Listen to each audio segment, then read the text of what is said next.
Ya, tujuan Allah dalam hidup kita. Ya, kalau berbicara tujuan ya, setiap kita punya dapat tujuannya masing-masing ya. Pastinya semuanya sama gitu di dalam Tuhan, tapi mungkin bidangnya masing-masing, caranya mungkin masing-masing. Dari sini aku mau belajar, aku mau kita sama-sama belajar ya. Jadi dari satu tokoh gitu, dari satu tokoh, dari satu tokoh seorang perempuan ya. Aku juga baru juga uh, belajar juga tentang seorang perempuan ini gitu, dan mungkin nggak begitu banyak dibahas ya, maksudnya yang biasa dibahas kan Marta, Maria gitu. Tapi ada satu perempuan, seorang pemimpin ya. Kita buka aja nih.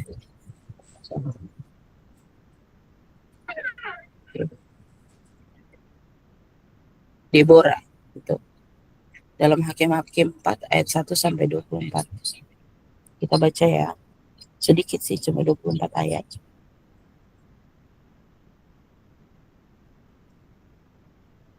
Bacanya bergantian.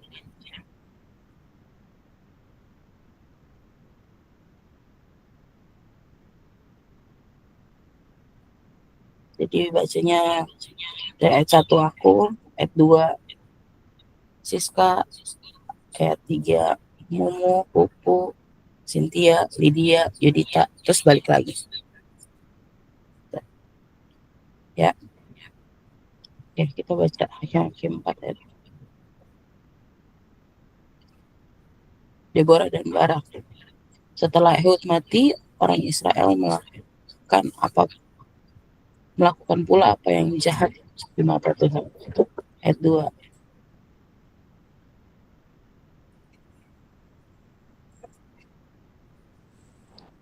Ayat 2 aku ya? Iya. Ayat 2, lalu Tuhan menyerahkan mereka ke dalam tangan Yabin, Raja Kanaan yang memerintah di Hazor. Panglima tentaranya ialah Sisera yang diam di Haroset Hagoyim. Ayat 3. Lalu orang Israel berseru kepada Tuhan, sebab Sisera mempunyai 900 kereta besi dan 20 tahun lamanya ia menindas orang Israel dengan keras. 4. Pada waktu itu Deborah, seorang nabiah, istri Lapidot, memerintah sebagai hakim atas orang Israel. Ayat 5. 5. Ia biasa duduk di bawah pohon korma Deborah antara Rama dan Betel di pegunungan Efraim, dan orang Israel menghadap dia untuk berhakim kepadanya. Ayat 6. Ia menyuruh memanggil Barak bin Abinoam dari Kades di daerah Naftali, lalu berkata kepadanya, bukankah Tuhan Allah Israel memerintahkan demikian? Majulah, bergeraklah menuju Gunung Tabor dengan membawa 10.000 orang Bani Naftali dan Bani Zebulon bersama-sama dengan engkau. Ayat yang ke-7, dan aku akan menggerakkan Sisera, panglima tentara Yabin, dengan kereta-keretanya dan pasukan-pasukannya menuju engkau ke sungai Kishon, dan engkau akan mengerahkan dia ke dalam tangan. Jawab Barak kepada Deborah, jika engkau maju, aku pun maju. Tetapi jika engkau tidak turut maju, aku pun tidak maju. Ayat 9, kata Deborah, baik, aku turut, hanya engkau tidak akan mendapat kehormatan dalam perjalanan yang kau lakukan ini, sebab Tuhan akan menyerahkan Sisera ke dalam tangan seorang perempuan. Lalu Deborah bangun, berdiri, dan pergi bersama-sama dengan Barak ke Kades. Barak mengerahkan suku Zebulon dan suku Naftali ke Kades. Maka 10.000 orang maju mengikuti dia. Juga Deborah maju bersama-sama dengan dia. Ayat 11. Adapun Heber, orang Keni itu telah memisahkan diri dari suku Keni, dari anak-anak Hobab ipar Musa, telah berpindah-pindah memasang kemahnya sampai ke pohon Tarbantin di Zaanib yang dekat Kedes. Ayat 12. Telah dikabarkan kepada Sisera bahwa Barak bin Abinoam telah maju ke gunung Tabor. Ayat 13, dikerahkannyalah segala keretanya 900 kereta besi dan seluruh rakyat yang bersama-sama dengan dia dari Heroset Hagoim ke sungai Kison.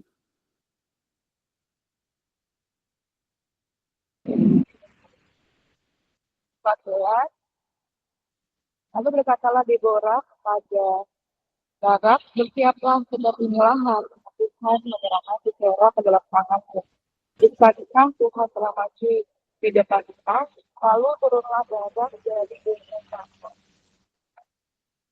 Orang mengikuti dia, dan Tuhan mengacaukan dia dan tepat. Maaf. Dan Tuhan mengacaukan Sisera serta segala keretanya dan seluruh tentaranya oleh mata pedang di depan Barak, sehingga Sisera turun dari keretanya dan melarikan diri dengan berjalan kaki. Ayat 16, lalu Barak mengejar kereta-kereta dan tentara itu sampai ke Haroset Hagoyim, dan seluruh tentara Sisera tewas oleh mata pedang, tidak ada seorang pun yang tinggal hidup.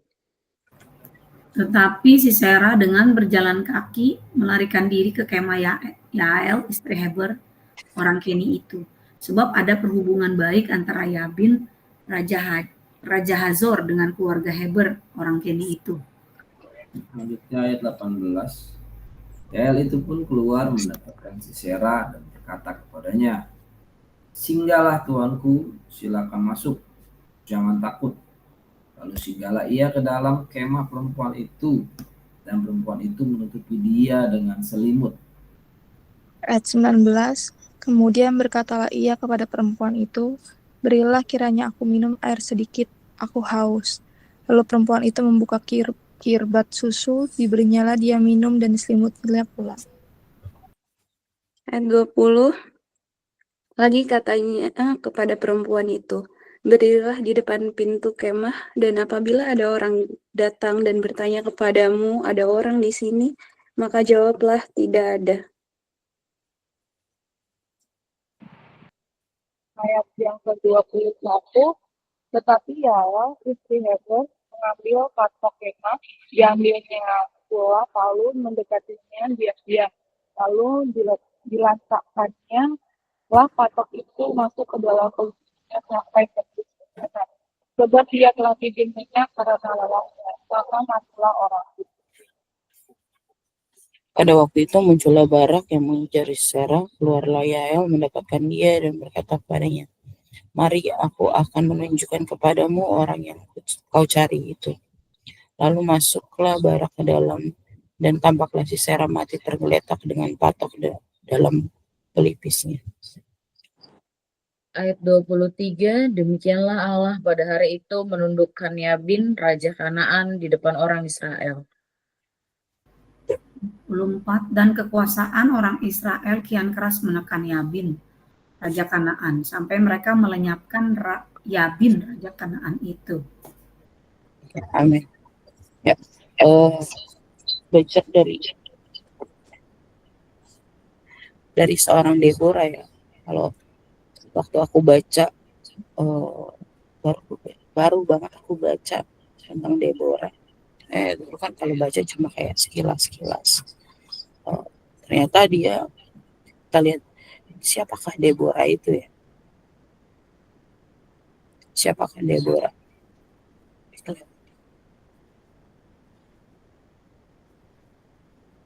Ya, siapakah Deborah?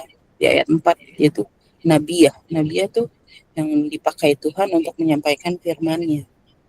Lalu di situ juga ditulis dia seorang hakim, yaitu pemimpin politik dan rohani Israel sebelum zaman raja-raja. Jadi setelah kematian Yosua, pria yang memimpin bangsa Israel ke tanah Kanaan, Allah mengangkat hakim-hakim untuk memimpin dan memerintah Israel. Hakim pertama yang dipakai Allah adalah Otniel, Ehud, Sangar. Itu di hakim-hakim 3 ya. Lalu kemudian seorang Deborah, seorang perempuan. Yang Deborah lakukan saat itu gitu, dia memimpin umat Allah, dia membebaskan Israel dari penindasan bangsa Kanaan. Terus dia membantu menyelesaikan perselisihan yang ada juga selama puluhan tahun yang terjadi ya. Lalu dia juga membangkitkan pemimpin lain. Gitu. Dia seorang perempuan dan walaupun di sini di Before Breakfast ada laki-laki ya maksudnya.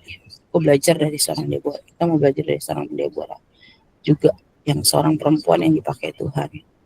Saat Deborah melakukan ini karena apa ya? Karena dia tahu tujuan Allah dalam hidupnya ya. Itu. Kalau mau melakukan mungkin sesuai kehendaknya, mungkin dia hanya sebagai seorang istri, ya kan? Zaman dulu kan jarang ya pemimpin seorang wanita, gitu. Tapi dia melakukan bagiannya dan Allah mempercayakan itu kepadanya dan dia tangkap itu. Deborah nggak ragu, nggak khawatir, dia nggak takut walaupun dia seorang perempuan, padahal walaupun dia seorang wanita, karena dia tahu panggilannya itu berasal dari Tuhan.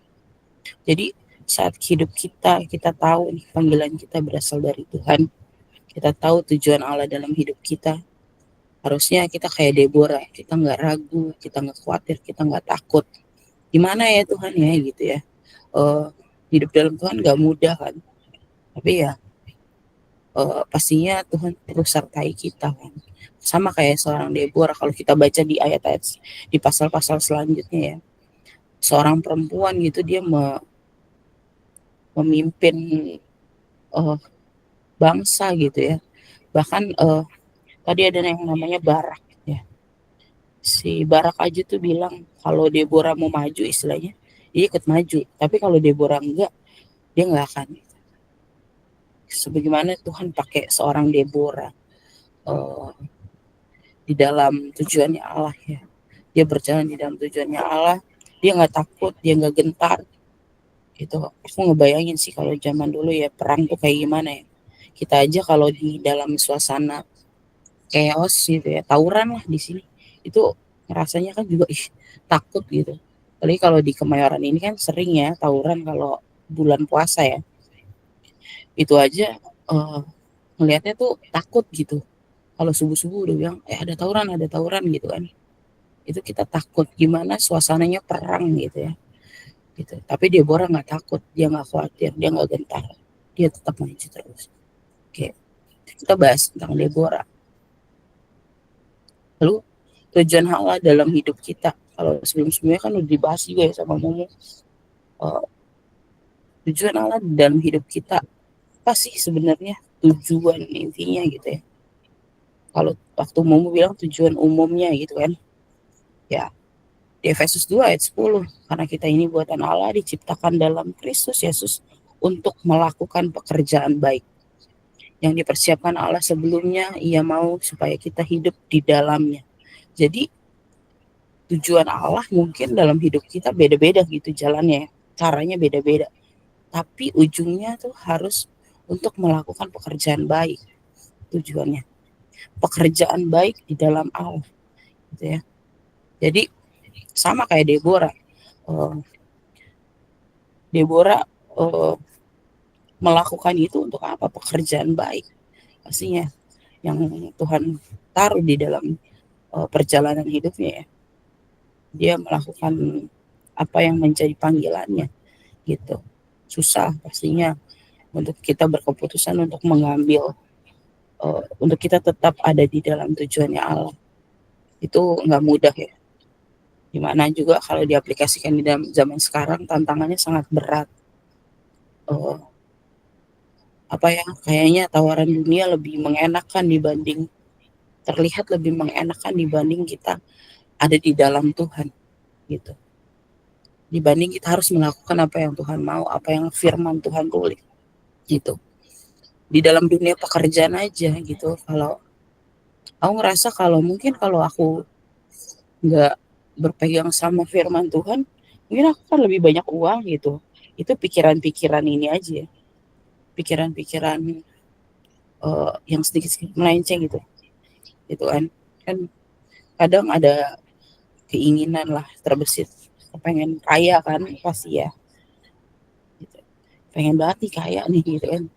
Gimana sih caranya kaya gitu kan. Pengen banget dapat 1 triliun gitu ya. Mungkin kalau kita menerima tawaran dunia untuk menuju ke situ lebih mudah mungkin ya gitu kan. Tapi saat kita mengambil keputusan untuk kita mau ada di dalam pekerjaan baiknya Tuhan, mungkin itu nggak mudah, tantangannya banget gitu ya. Kayak dibilang kan kalau cari uang halal itu susah ya kan, dibanding uang haram ya kan.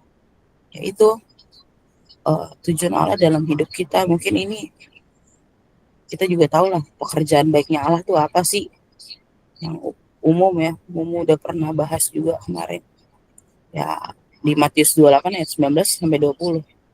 Karena itu pergilah, jadikanlah semua bangsa muridku dan baptislah mereka dalam nama Bapa dan Roh dan Anak dan Roh Kudus. Ajarlah mereka melakukan segala sesuatu yang telah kuperintahkan kepadamu, dan ketahuilah aku menyertai kamu senantiasa sampai pada akhir zaman. Pekerjaan baik Allah tujuannya ini, gitu ya. Ujungnya ini, gitu. Kita ada di dunia ini ya untuk melakukan ini, apapun yang kita lakukan, apapun di bidang kita, ya ujungnya harus ini juga, gitu. Kita harus jadi berkat, gitu. Kita ada di dunia ini bukan Tuhan kayak apa ya, lah cuma sekedar menaruh kita, enggak, tapi Tuhan punya tujuan yang masing-masing di dalam kehidupan kita. Kalau kita ditaruh di bidang kita masing-masing, di pekerjaan kita masing-masing, ya mau ditaruh di pekerjaan, di sekolah, ataupun di kuliah kita saat ini, gitu. Ya Tuhan mau kita tetap melakukan ini, gitu. Susah pastinya, tantangannya di dunia pekerjaan, di dunia sekolah. Tapi ya ini saat kita udah mengambil keputusan di dalam Tuhan, ya kita harus lakukan ini. Ini menjadi bagian kita. Bingung gimana ngelakuinnya kan pastinya. Kita kadang tanya, aduh kita nih caranya gimana ya ngelakuinnya ya. Aku juga waktu sebelum-sebelumnya bingung gitu. Ini waktu dapat ayat ini gimana ya caranya ya Tuhan.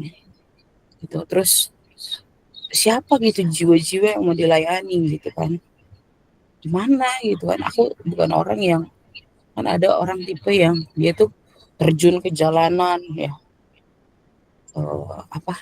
Benar-benar melayani di jalan gitu. Kayak random gitu ketemu orang gitu kan. Aku aja kalau ketemu orang tuh nggak begitu ini ya, nggak bisa langsung masuk gitu. Kadang tuh mesti ada prolognya dulu. Bingung ngelakuinnya, kita bisa tahu dengan cara ini.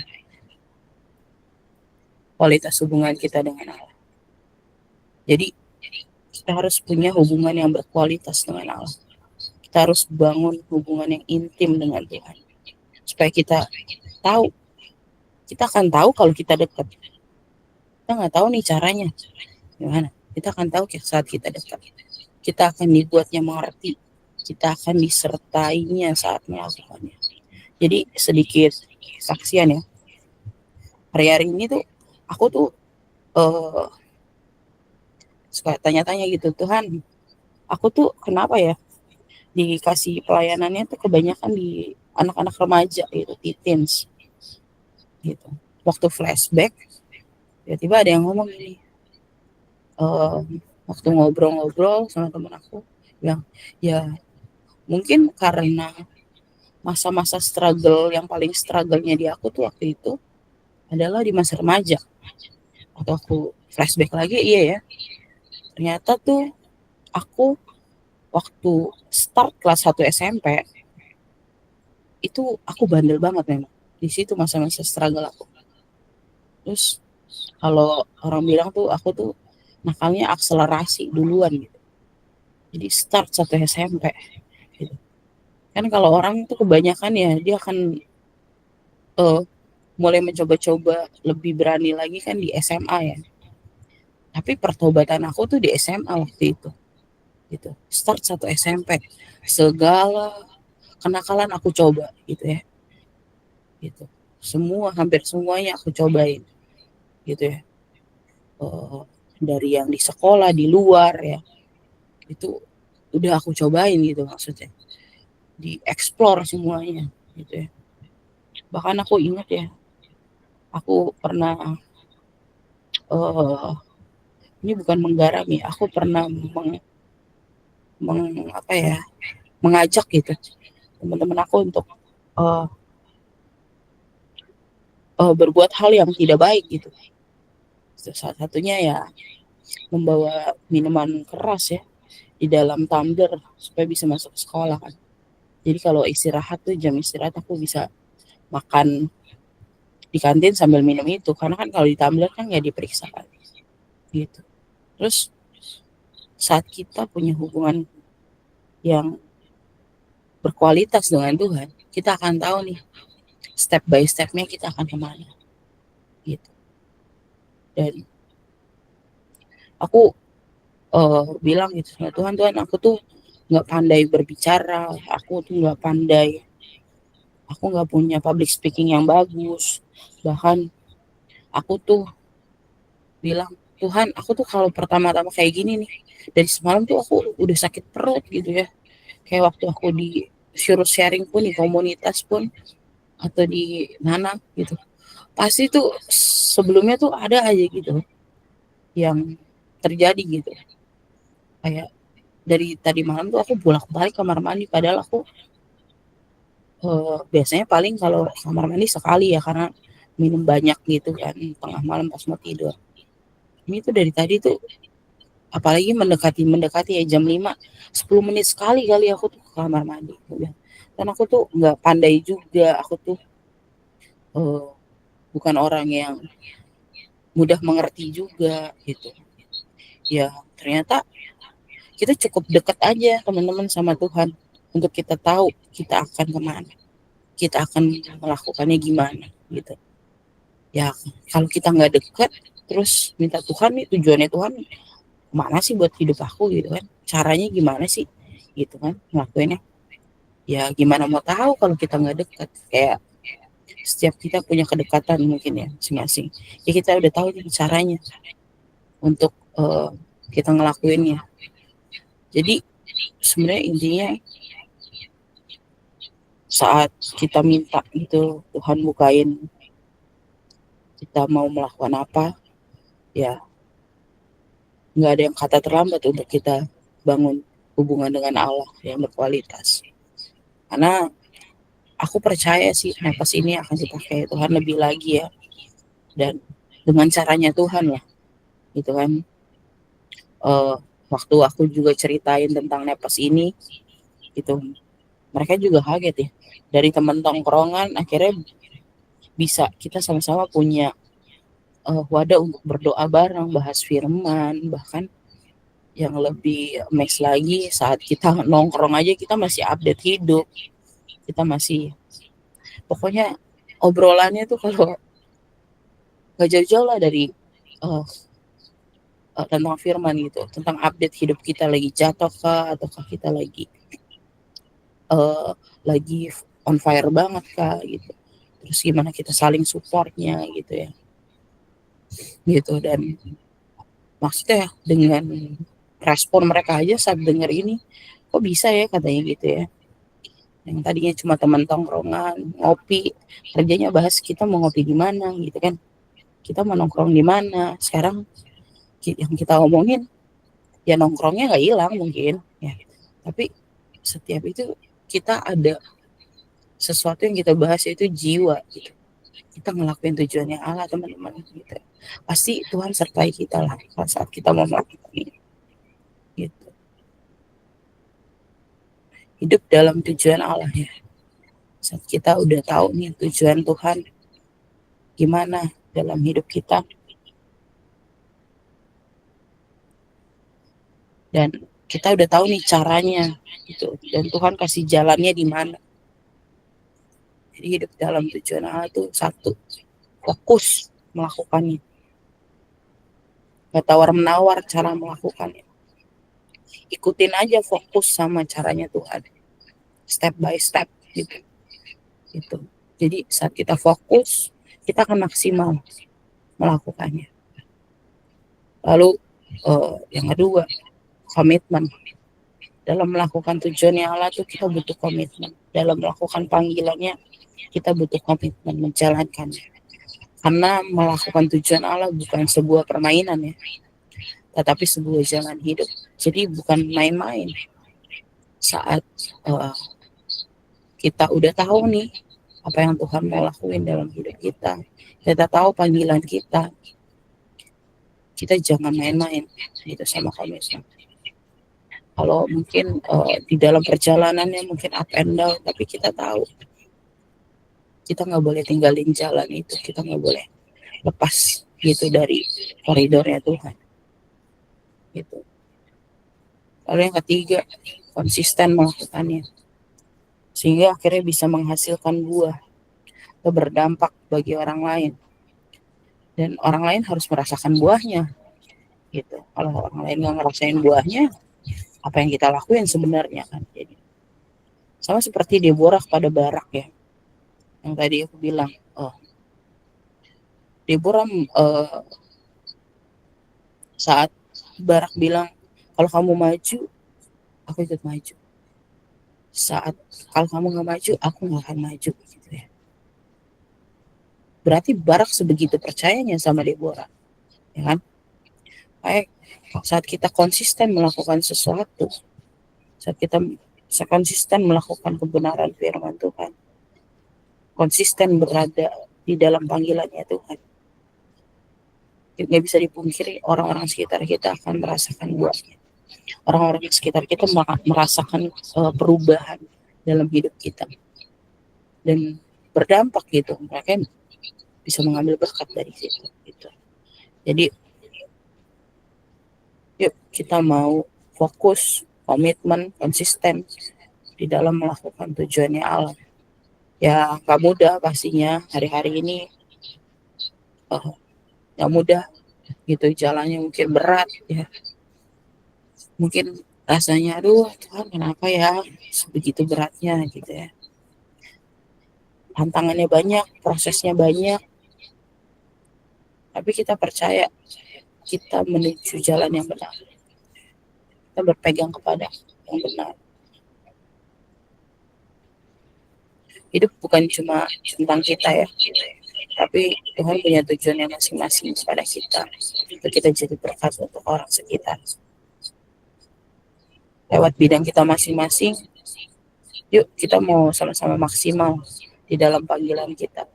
Jangan sampai kita sama seperti dunia ini. Kita harus lakuin perbedaan. Deborah berbeda.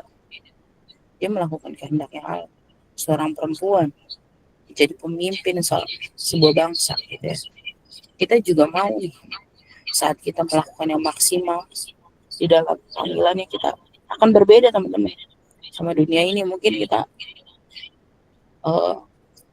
merasa apa kita ini yang sok suci ya, di dalam tongkrongan kok bahasnya update hidup, bahasnya jiwa gitu kan, nggak ngomongin orang gitu, maksudnya nggak ngomongin anak-anak, tapi kita bahasnya tentang kebenaran firman Tuhan gitu. Omongan kita kok bau-baunya udah berbeda ya.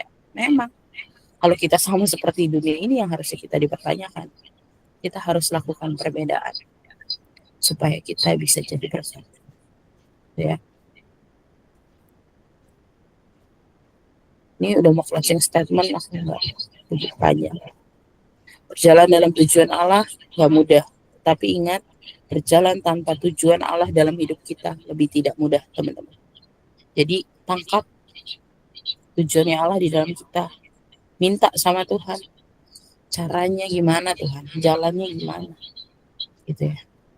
Bangun terus hubungan kita sama Tuhan untuk kita bisa tahu step by stepnya gimana. Kita nggak mau ketinggalan gitu ya. dengan orang-orang yang baru bertobat. Mungkin kita udah Kristen dari lahir ya, mungkin beberapa Kristen dari lahir. Sebagian besar ya, Kristen dari lahir. Jangan sampai kita kalah sama bertobat baru, gitu kan? Gitu. Saya sama-sama yuk bergandengan tangan untuk melakukan tujuan yang Allah di dalam hidup kita. Mungkin beda-beda caranya, tapi minta terus sama Tuhan. Jangan lupa juga untuk fokus, komitmen, dan konsisten saat kita udah tahu apa yang Tuhan mau di dalam hidup kita. Itu aja teman-teman. God bless.